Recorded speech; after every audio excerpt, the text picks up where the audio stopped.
We gather in this community, on this planet, tiny amongst the stars, gazing in wonder as slowly, hesitantly, miraculously, we touch the horizon.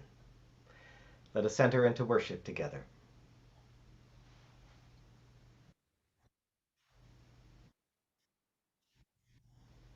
Good morning. Welcome to the Unitarian Congregation of Westchester and our online worship service. My name is Jaan Troltenier, and I'm serving today as the lay associate. Our minister, the Reverend Dan Schatz, will be speaking to us today on Mars, and he will literally be on Mars, the red planet. By the way, did you see the Yelp review about Elon Musk's restaurant on Mars? It has great food, but no atmosphere. I especially want to welcome all of you visitors to our online service this morning. We hope we'll have the chance to get to know you. You can say hello in the comments, or if you'd like to be in touch directly, the email address to contact us is welcome@ucwc.org. We hope that you can join us for our online social hour. The link and password are in connections. We'll put them in the comments for this service a little later and on screen at the end of the service. Unitarian Universalism holds that great good comes from wide diversity. So whoever you are, whomever you love, whatever your heritage, from wherever your beliefs spring, and whatever planet you may be living on, we are pleased that you are here. Let us walk a while together. We have a lot of announcements about life in our congregation. Every week you are sent a email newsletter called Connections on Thursdays, and it has a lot of those events highlighted and with additional information, or you can go to ucwc.org and check out our various online events. This week, a special announcement, please take and send in UCW selfies. Those are selfies of yourself watching the service or doing something related to UCWC, like you're in a meeting or something. For example, Pam Satko recently took one of herself sorting mail from the stewardship campaign. Please get those in to Reverend Dan. Yes, make sure that you include your face in the selfie. Don't just have a picture of your screen. We all know what screens look like these days. We want pictures of you involved with the service or involved with UCWC in some way. Our poetry service is coming up on April the 18th, and it has the theme of connecting in the verse. And we encourage children and adults this year to connect through poetry. Congregation members of all ages are invited to read or submit their own poetry or some of your favorite verses. If you would like to participate, or if your child would like to participate, please contact Sarah Heisen at poetry@ucwc.org. The deadline for those poems or the reading is for Sunday, April 11th. Our stewardship campaign theme this year is Emerging Anew. You can sign up for focus group sessions starting this Wednesday.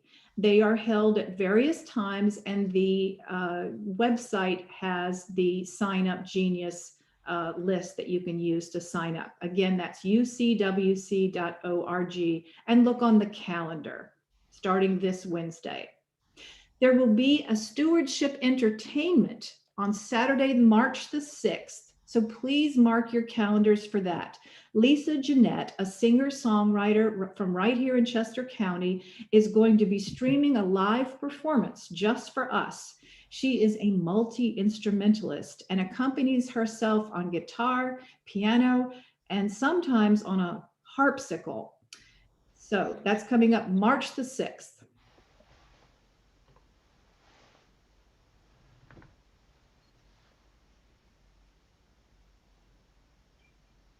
Our chalice lighting words are from S.M. Melton and were published in Popular Astronomy magazine in 1936. The planet Mars. O planet Mars of ruddy hue, how often have I gazed at you? And as you gleam from out the skies, I watch you still with wondering eyes.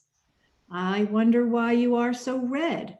I wonder if your seas are dead. I wonder too, as I look at you, about your people, what they do. I wonder if they sow and reap, if they laugh and sing and weep, if they have storms of sleet and snow, as we have on the earth below. I wonder how those great canals have figured in your people's annals. Though you differ from the earth, the same great power gave you birth.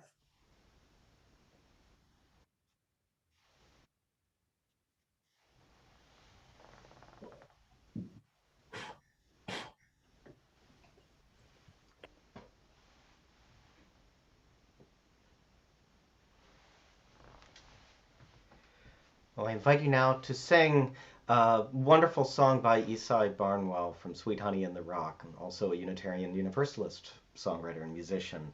We Are.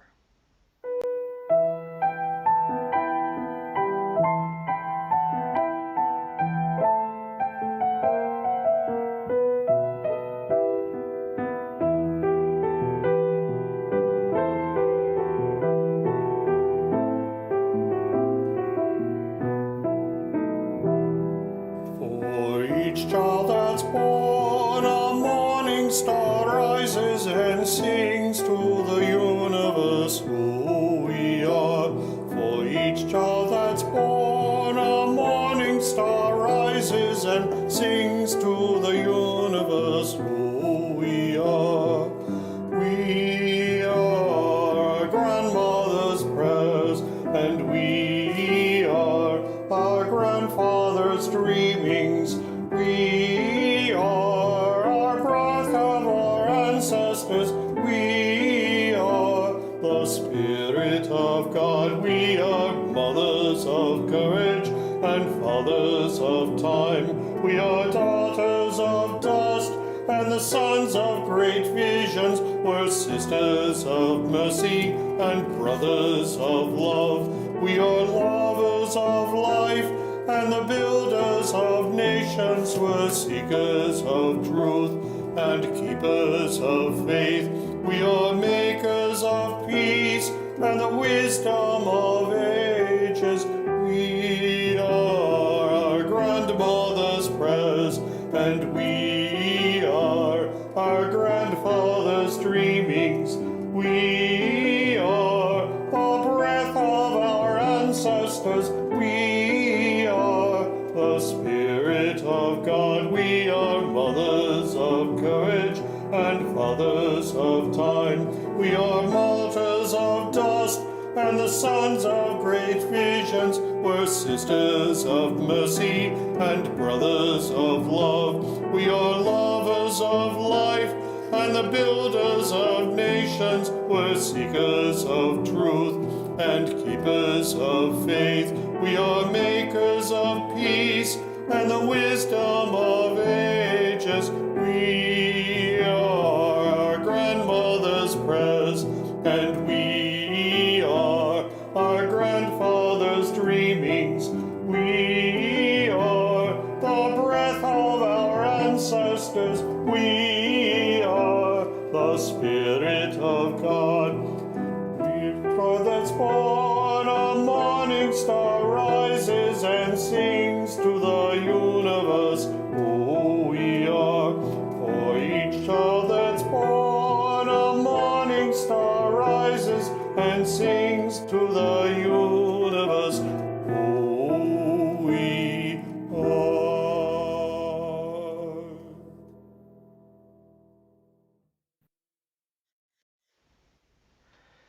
I also invite you to join me in the words of our unison affirmation. We gather aspiring to be a thriving, caring, and welcoming community that supports each person's spiritual journey, embraces diversity, challenges us to live responsibly, and is a catalyst for a just and compassionate world. And now I believe that Cassie has a story for us, especially for the children. Hello, everyone, and welcome. Now is the time in our service when we invite our children and youth to join those who have gathered here together as we listen to a very special Time for All Ages message. First, I need you all to help me take a deep breath in. Let it fill you with excitement and curiosity as these feelings buzz along your veins, carrying this energy to every part of your being. And as we breathe out, we settle this feeling like a calming well to draw upon. Today, we are going to hear from Reverend Dan about the planet Mars. This past week, the NASA rover named Perseverance landed on Mars to explore the red planet. We are so excited about this exploration. There's just something about space, the final frontier. This inspires us to wonder and imagine, to write stories and poetry and make art and look at those beautiful pictures of the planets from space. What is it about this that fills us with a yearning, a wanting to know? I don't have an easy answer for us. I think at the root of this yearning is that we are made to be curious creatures. We are filled with questions. Who, what, when, where, and the one we're all so familiar with as kids, why? We ask questions about how the world works and what's important to us in life, and how should we act with one another, and what we might believe, and so much more. And there's my personal favorite. Are we there yet? When will we know? How much longer? These questions fill our lives, including our search for truth and meaning. Some of us may remember the phrase, "Curiosity killed the cat." And we may wonder if this is such a good thing, but we've lost the other half of this phrase. Curiosity killed the cat, but satisfaction brought it back. We are made with curiosity in the deepest core of our being, and we are made with inherent worth and dignity. So let's lean in. That can make this curiosity only a good thing. And let's seek out new answers together. I want to end today by sharing a poem with you by Elizabeth Tarbox. Hollow bones, streamlined feathers and wings shaped to push aside the viscosity of air are not what makes birds fly. Birds let go of their grasp on safe perches at the tops of trees because something calls to them. They unfold their untried wings and feel an unimagined power. They soar out, up, and through the winter sky because an ancient longing pulls them home. Loosed from the sticky grasp of earth, free from the snarls of lesser creatures, with daggers in their teeth and muscles in their legs, birds laugh upward, homeward, drawn by a calling which bids them welcome in the sky. Bird, take me with you when you go. Oh, not my lumbering body and knitted tissue. No, take some other me with you, some invisible soul of me that hears you call and that moves effortlessly with you through the bright pink silk of dawn and the warm butter spread of morning. Carry my longing to be weightless, to move as light moves, to be unseen, scattered through time and space. Teach me to trust my wings. In the spirit of wonder, let's gather ourselves together to soar with Dan all the way through time and space to the planet Mars. Well, thank you so much, Cassie. I'm now imagining the Perseverance rover looking up to the Atlas V rocket sometime last month and saying, "Are we there yet? We there?" In our congregation, usually on the third Sunday of every month, we share our offering with a different cause or organization in the community. This month, we are sharing with the Chester County Food Bank, and I want to be very clear before we hear any more about that. This is not the Westchester Food Cupboard that we supported with our Christmas Eve offering. The Chester County Food Bank is a different organization that helps food insecure residents throughout Chester County. I'm very pleased to introduce Terry Scholl, who will briefly tell us a little bit about this important organization. Welcome, Terry. Good morning. Thank you for selecting the Chester County Food Bank as your partner in the Share the Plate program. We are so grateful. For over a decade, the Chester County Food Bank has been the central hunger relief agency for Chester County. Working side by side with 120 partner agencies, we distribute much needed food to our neighbors in need. We are proud that 43% of the food we distribute is fresh fruits and vegetables. To name a few of our partner agencies in Westchester, we support the Westchester Food Cupboard, Safe Harbor, Salvation Army, Chester County Family Academy, and the Westchester University Food Cupboard. Fresh to You Mobile Market program brings fresh fruits and vegetables to all at market sites throughout the county. Everyone can shop at our mobile markets. However, customers shopping with SNAP or other forms of food assistance stretch their food budgets by receiving matching dollars in the form of veggie bucks. Winter Market is taking place now in Westchester on Wednesdays from 2 to 3:30 at the Westchester University South Campus, Farrell Stadium. The Chester County Hospital has also been a partner site for summer and fall markets. Please see our website for additional market locations. Eat Fresh Cooking Classes. Participants gain positive attitudes towards cooking and eating fresh fruits and vegetables. Weekly bilingual sessions provide hands-on cooking opportunities. Participants receive a box of food with the recipe and the link to the online cooking classes. This program serves a broad demographic of families, school students, and seniors. Farm and agriculture programs. We have 2 full-time farmers growing on 8 acres at 2 farm sites, Springton Manor Farm in Glenmore and Pete's Produce in Westtown. With the help of hundreds of volunteers, we grow 39 varieties of fruits and vegetables, with a total of 102,000 pounds grown last season. This program also partners with the CCIU Horticultural Program. Raised Bed Garden Program offers support and education for schools, community, and home gardeners, offering seed to supper gardening classes. Please see our website for videos and teaching tools. Fresh Start Kitchen Program is our workforce development program focused on training in the culinary arts and life skills, giving individuals the tools they need to succeed in the workforce. Our culinary kitchen staff prepares and distributes thousands of meals monthly for Meals on Wheels, Simple Supper, and Sunshine Heat and Eat programs. In these very challenging times, the Chester County Food Bank is proud to partner with so many throughout the county to feed, teach, and grow.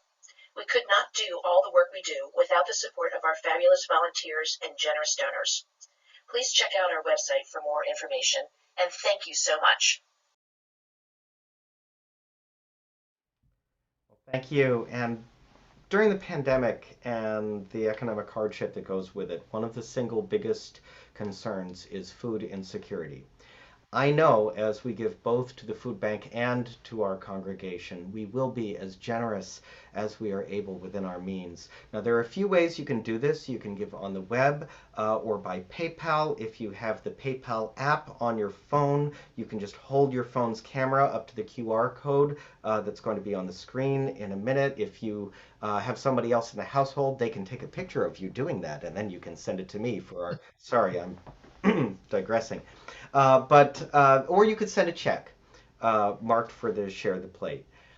Thank you for your generosity. We'll now receive our morning offering.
for all these gifts and for all that we give in so many ways to all of our communities. We are truly, truly grateful.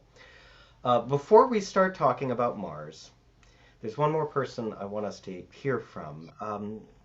It's one of those people in our congregation that I'm always grateful for. We'll be doing this most weeks over the next month and a half, and I'm especially glad that the first person out of the bucket for a UCWC moment is Jerry Geis. Jerry, thank you for joining us for this service. Thank you, Dan, for this opportunity to tell how the Unitarian Congregation of Westchester has enriched my life. My wife Shelley and I have been members here for more than 35 years. It's been sort of a dream come true for me. I can remember 30 years ago, old guys getting up and talking like this, and now I'm that old guy. For whatever reason, I've always needed to be part of a community that supports my values and my spiritual needs. It challenges and reorients my moral compass and encourages conversation with others, ministers and congregants, about the meaning of life and how I can be a better person. And while Sunday services and all aspects of congregational life provide this opportunity, I think small group ministry and all religious education, adult and child, has been most helpful to me. Did you know that they even let 70-year-old guys teach RE to kids? Those kids teach me a lot. Options for that kind of community without dogma are limited. Truthfully, I'm not sure there's another community that offers the unique blend of religious freedom and justice awareness that is provided at the Unitarian Congregation of Westchester. Also, for Shelley and me, raising children in a community that supports these values was a priority, and I must say that the religious education program helps our children become the responsible people that they are today. I feel blessed that for 30 plus years I've been able to participate in an organization that facilitates my spiritual curiosity, challenges me to be the best person that I can be, though I'll never get there, and provides me with a group of people with shared interests and know how to have fun. I will say yes and thank you to this organization in any way I can, because it has met my needs in so many ways. I will give my time and treasure because this congregation has given me access to resources that have helped me survive. I hope it works as well for each of you as it does for me. And thanks to all of you out there, whether it be for a year or for 30 years, who have shared the path with me. You are a great bunch of people.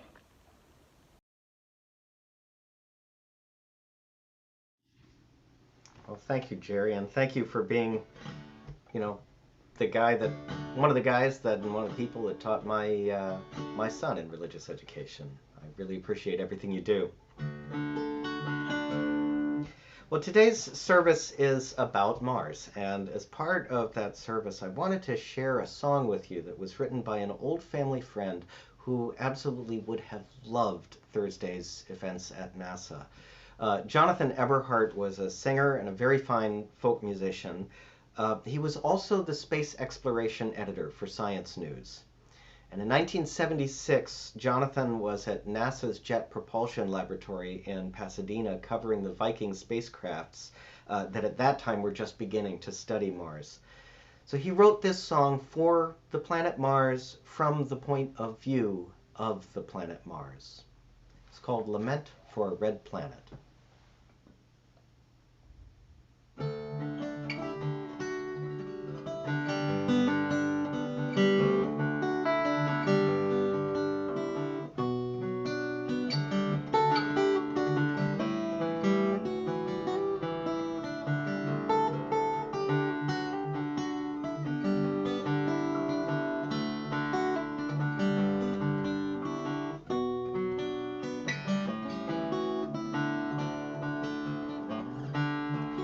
10,000 times 100,000 dusty years ago, now extends the plain of gold to once my river flowed. Stroked the stones and spoke in tongues and splashed against my face, till ages rolled and the sun shone cold on this unholy place.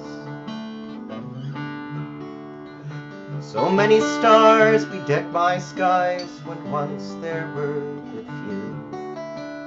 But oh, again to know the clouds that hid them from my view.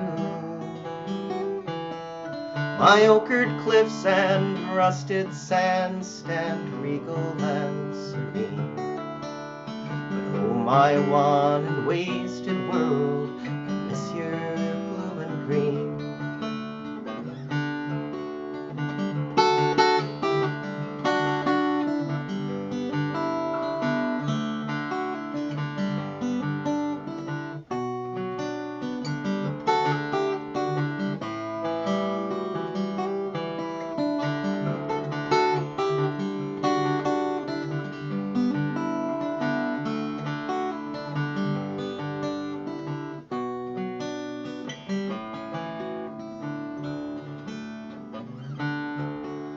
But it's just the weight of waiting, not a death watch or a friend. Tomorrow has the starting, as does yesterday and end. The water of my ocean and the air that was my wind, though bound in rocks and wintry wastes, I pray may flow again. My ochred cliffs and rusted sands stand regal and serene. But oh, my wan and wasted world, I miss your blue and green.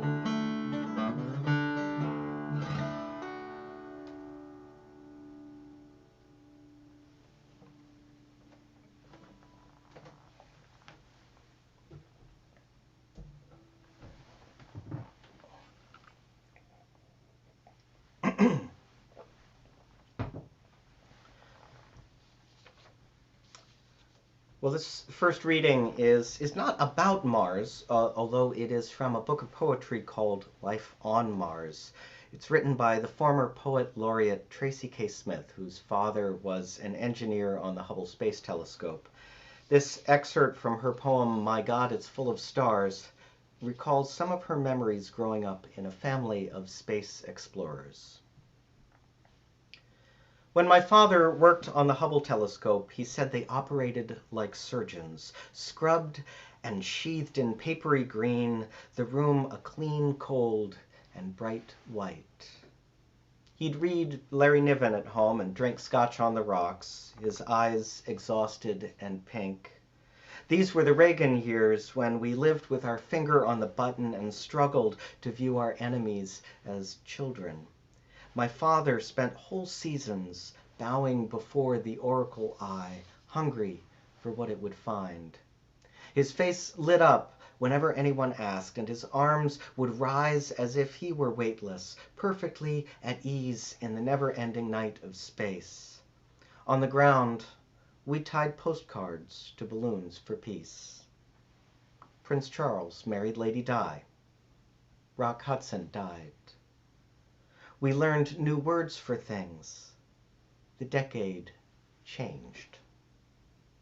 The first few pictures came back blurred, and I felt ashamed for all the cheerful engineers, my father and his tribe. The second time, the optics jibed. We saw to the edge of all there is, so brutal and alive, it seemed to comprehend us back. Our second reading is a simple haiku written by a different Tracy. This is by Tracy Drain, who is an engineer at the Jet Propulsion Laboratory. Rusty red surface, cratered, layered rocky plains. Someday we'll touch Mars. I invite you to sing A Fierce Unrest.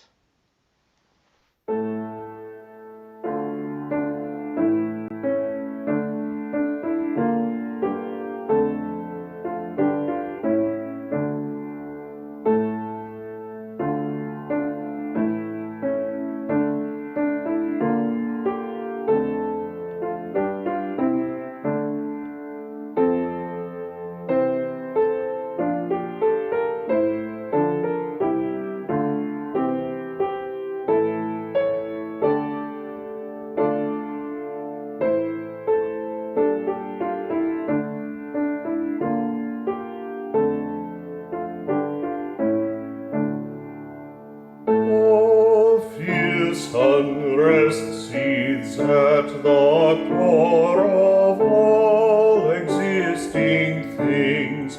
It was the eager wish to soar that gave the gods their wings. There throbs through all the worlds that are this heartbeat hot and strong, and shaken system star by star awake and glow in song. But for the edge of this unrest, these joyous fears are mute. But for the rebel in our breast, had we remained as brutes, their baffled lips demanded speech. Speech trembled into birth. One day the lyric word shall reach from earth to laughing earth. From deed to dream, from dream to deed, from daring hope to hope. The restless wish, the instant need still drove us up the slope. Seeing we no covered firmament, God-ordered regular, we sing the stinging discontent that leaps from star to star.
safe on Mars.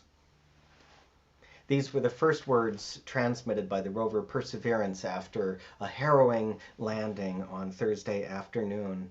In our house, we all huddled around a computer set up in the living room to watch the live stream from NASA.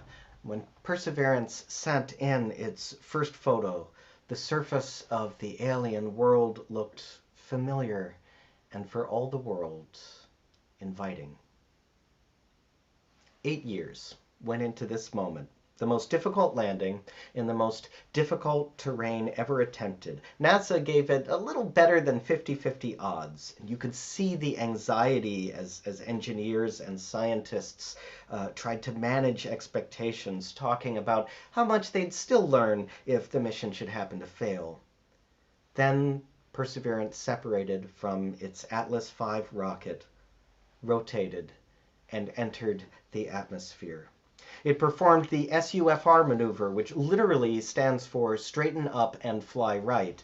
It deployed the largest parachute ever made. It slowed down, jettisoned the parachute, and gently lowered the Perseverance rover through the now famous sky crane maneuver. Over 500,000 calculations went into that landing. Minutes later, seconds later, Perseverance sent its first image. It wasn't alone. In the last 2 weeks, 3 expeditions from China, the United Arab Emirates, and the United States have arrived at Mars, each with their own scientific objectives.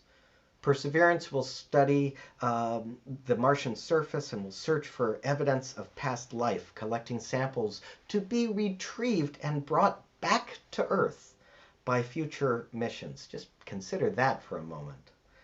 The UAE probe HOPE will study Martian weather, and when it lands in May, the Chinese Tianwen-1 will study Martian geology and begin a search for water. Tianwen means question to heaven. Mars. Mars is the red planet. It's home to 1,000 dreams, every one of which continues to excite the imagination. Only 2,000 years ago, Mars was not another world, but a deity, the god of war. He was the brutal god, red perhaps with anger and with the flush and strain of battle. We don't find many stories about Mars in our mythology books because, honestly, the stories aren't very interesting. For the most part, they're savage.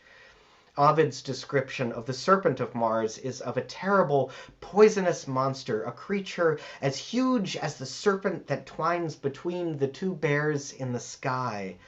It was perilous to battle that monster because the one who slew it would in turn become the serpent. The god Mars was no benevolent deity, not even to his friends. But with Galileo's first view, through the first telescope, the planet Mars became something else. Perhaps it was the home of an alien race, perhaps a planet once like Earth but now dying and drying, a place once flowing with water but now a deserted landscape. For all our 21st century acknowledgement that the most sign of life we ever hope to find on Mars is the remnant of a microbe, I think there may still be some folks out there harboring the secret hope that the Perseverance rover might uncover an ancient artifact from a lost civilization. A century after Giovanni Schiaparelli's observation of canales or channels on the surface of Mars, I too, growing up, heard that they were canals, perhaps built by an extinct race. And we've long known that myth to be the result of optical illusion, a mistranslation, and bad science, however you look at it. But for some reason, it persisted so much and so strongly that when Orson Welles produced his radio version of War of the Worlds, millions of people actually believed that we were under attack from Martians. Maybe the warlike image hasn't completely gone away after all. I mean, nobody worries about attacks from Venus. It's Mars that captures the imagination. Mars with its thin atmosphere, too thin, the Mariner 4 spacecraft told disappointed science fiction enthusiasts.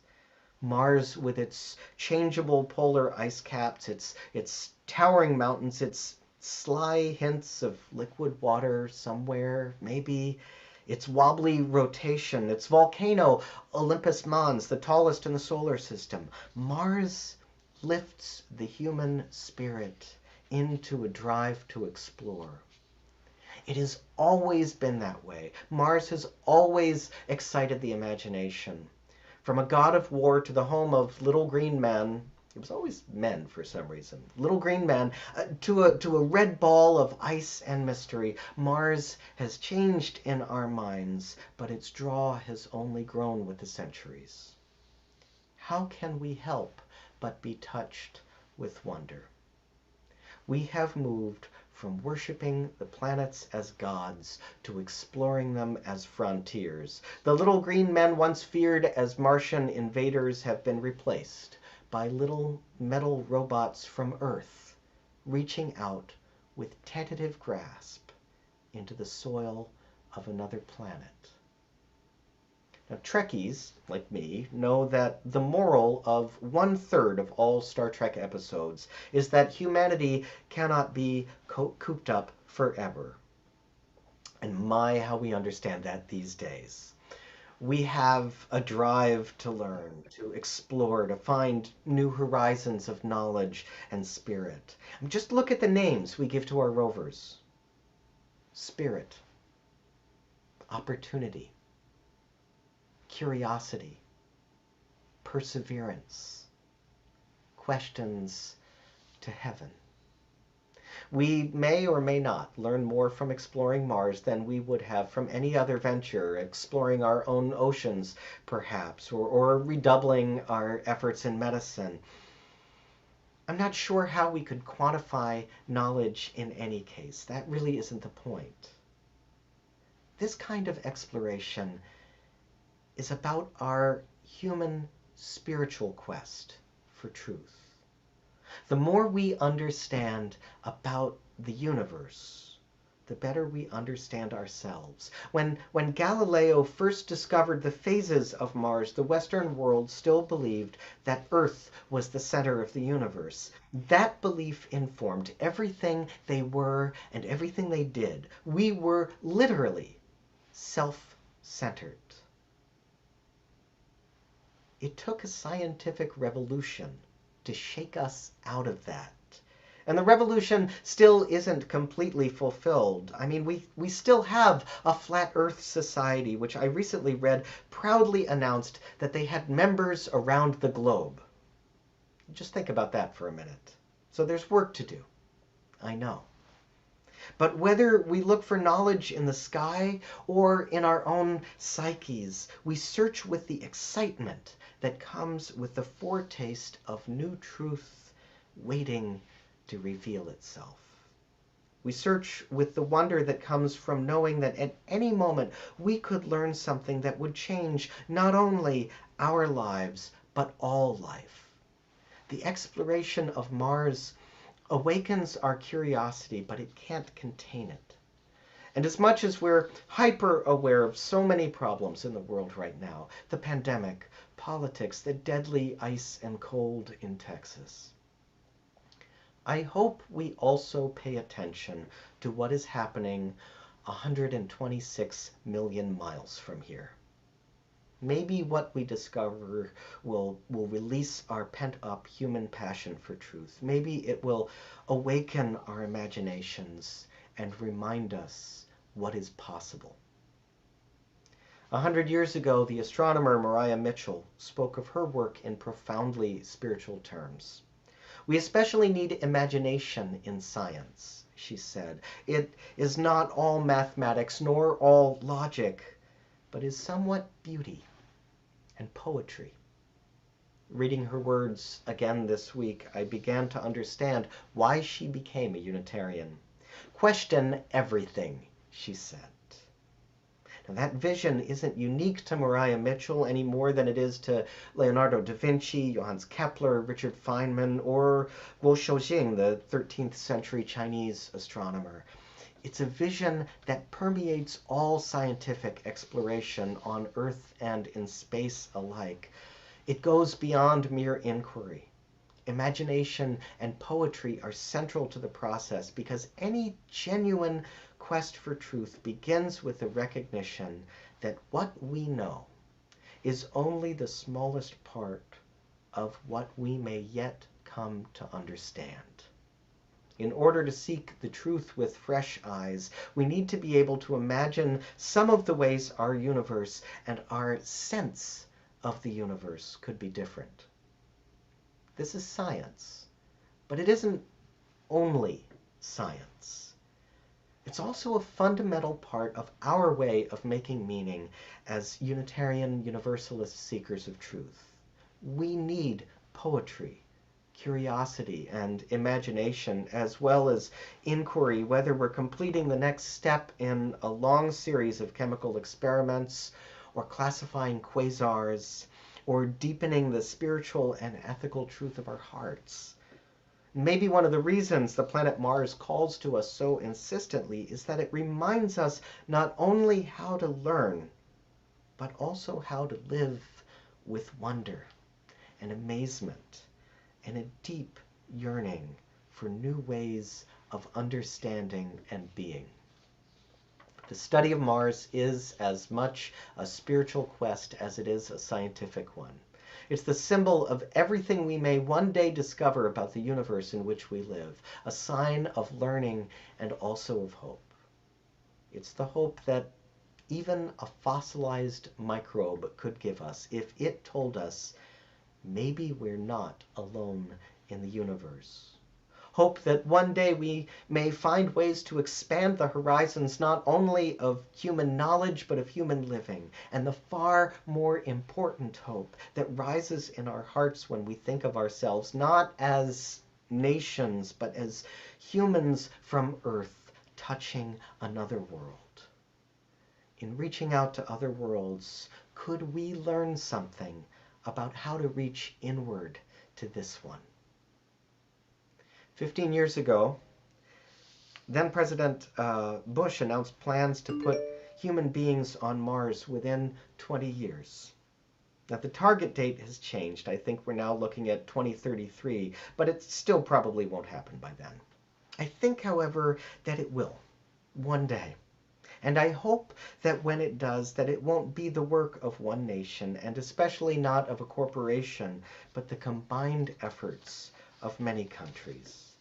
And I hope when it does, it won't be an American or Chinese or European or Emirati achievement, but a human achievement. Maybe an achievement in growing up a little bit as a species.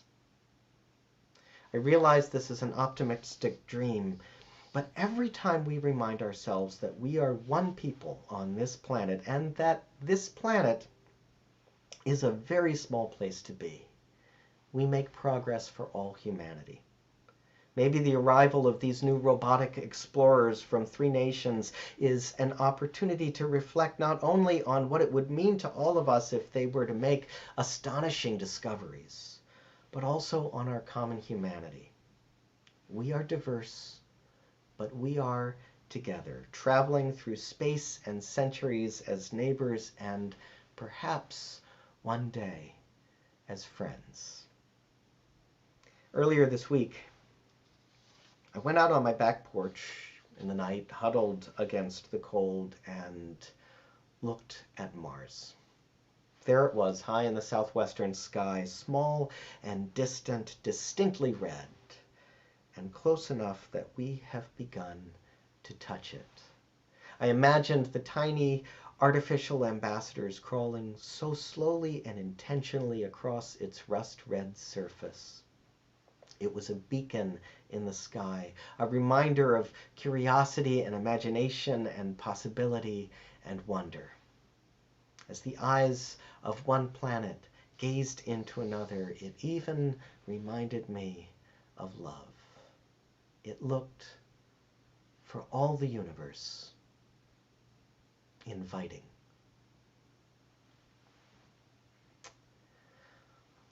Well, Beam me up, Eric.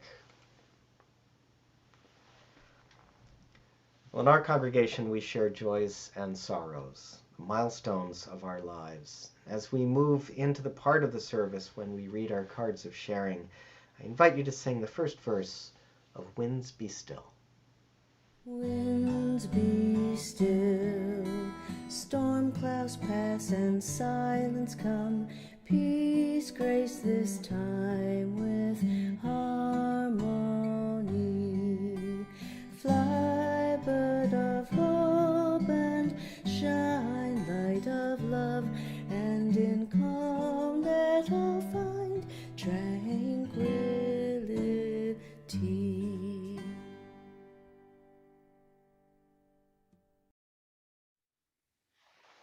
Good morning. My name is Kathy Vogt, and I'm a member of the pastoral care team and the contact person for the month of February. A candle is lit for a member who wrote, "Please keep my co-conspirator in your thoughts," as she had surgery on Friday. Another candle was lit to hold a member and her medical team in the light. She is having surgery on Tuesday to remove a nodular in her lung. And a joyful update, a member's nephew is now the proud father of a baby girl. Her mother came through both the birth and her heart surgery a week later well. She is scheduled to come home today and the baby tomorrow. Thank you all for your thoughts and prayers. And as always, one candle was lit for those unspoken joys and concerns.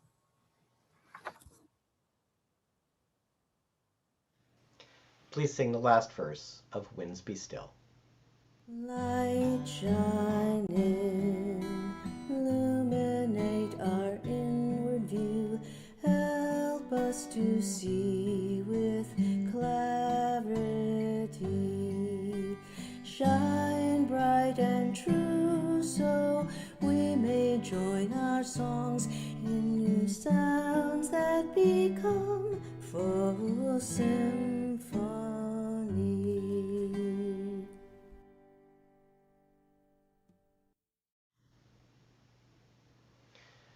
We begin our time of meditation with a few moments in the community of quietness.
We are seekers in a common quest for greater truth, deeper wisdom, and brighter futures.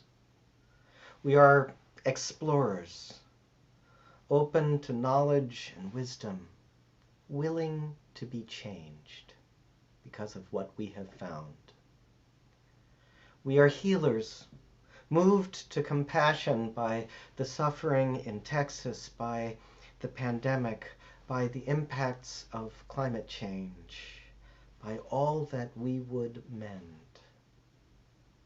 We are makers of meaning, finding holiness and naming it. God, awe, sacred wonder. we live and grow in the spirit of love and discovery. Amen, and blessed be. And I invite you now to join in our closing hymn, Where My Free Spirit Onward Leads.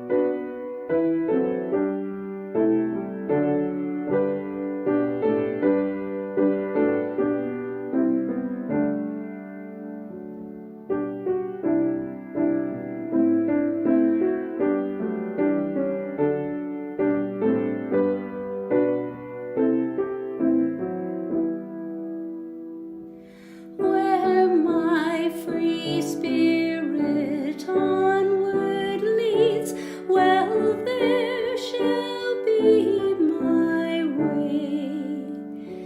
By my own light illumined, I've journeyed night and day. My aged time-worn cloak I wear, as once I wore my youth. I celebrate life's mystery, I celebrate death's truth. My family is not confined to mother, mate, and child, but it includes all creatures, be they tame or be they wild. My family upon the earth includes all living things, on land or in the ocean deep, or borne aloft on wings. The ever-spinning universe, well, there shall be my home. I sing and spin within it, as though this life I roam. Eternity is hard to ken, and harder still is this. A human life, when truly seen, is briefer than a kiss.